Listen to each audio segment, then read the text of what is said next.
ఇక కూకట్పల్లి కేపీహెచ్పీ డివిజన్లో స్థానిక కార్పొరేటర్ మందాడి శ్రీనివాసరావుతో కలిసి ఎమ్మెల్యే మాధవరం కృష్ణారావు పర్యటించారు. డివిజన్లో ప్రజల సమస్యలను అడిగి తెలుసుకున్నారు. 4th ఫేజ్లోని 100 పడకల ఆసుపత్రికి కేటాయించిన స్థలాన్ని ఆయన పరిశీలించారు. బీఆర్ఎస్ ప్రభుత్వంలో 100 పడకల ఆసుపత్రి నిర్మాణానికి శంకుస్థాపన చేశామని ఎమ్మెల్యే మాధవరం తెలిపారు. ఇక ఇప్పటికైనా ఆరోగ్య శాఖ మంత్రి స్పందించి ఈ హౌసింగ్ బోర్డు స్థలాన్ని స్వాధీనం చేసుకుని నిర్మాణాన్ని చేపట్టాలని కోరారు. అనంతరం వార్డు కార్యాలయంలో సమీక్ష సమావేశాన్ని నిర్వహించి ప్రజల నుంచి వినతి పత్రాలను స్వీకరించారు. డివిజన్ వ్యాప్తంగా నెలకొన్న సమస్యలను సత్వరమే పరిష్కరించేలా చర్యలు చేపట్టాలని అధికారులను ఆదేశించారు.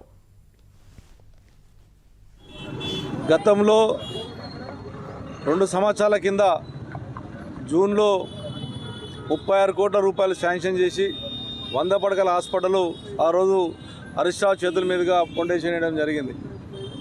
దాని అనంతరం టెండర్కి వెళ్ళి టెండర్ ప్రాసెస్ అయ్యి కాంట్రాక్ట్ అలాట్ అయినప్పటికీ కూడా ఈ రోజు వరకు కూడా కూకట్పల్లి హౌసింగ్ బోర్డులో 100 పడకల హాస్పిటల్ కట్టలేనటువంటి స్థితిలో ఉన్నది ప్రభుత్వం. ఎందుకంటే ఈ హౌసింగ్ బోర్డు వాళ్ళు మీరు హ్యాండ్ ఓవర్ చేసుకోండి అని వాళ్ళు లెటర్ పెట్టారు ఆల్రెడీ కలెక్టర్ గారికి. కలెక్టర్ గారు ఇన్ని రోజుల నుంచి కనీసం 1 ఇయర్ నుంచి నేను కానీ హౌసింగ్ బోర్డు ఆఫీసర్లు కానీ మా స్థానిక కార్పొరేటర్ శ్రీనివాస్ గారు కానీ ఎంతమంది మెరబెట్టుకున్నా పోయిన కలెక్టర్ అంటే 2 రోజుల కింద కలెక్టర్ మారాడు కాబట్టి ఎంత మొరబెట్టుకున్నా చేయలేనటువంటి దుర్మార్గం స్థితిలో ఆ రోజు కలెక్టర్ గారు వ్యవహరించిన తీరు చాలా బాధాకర విషయం.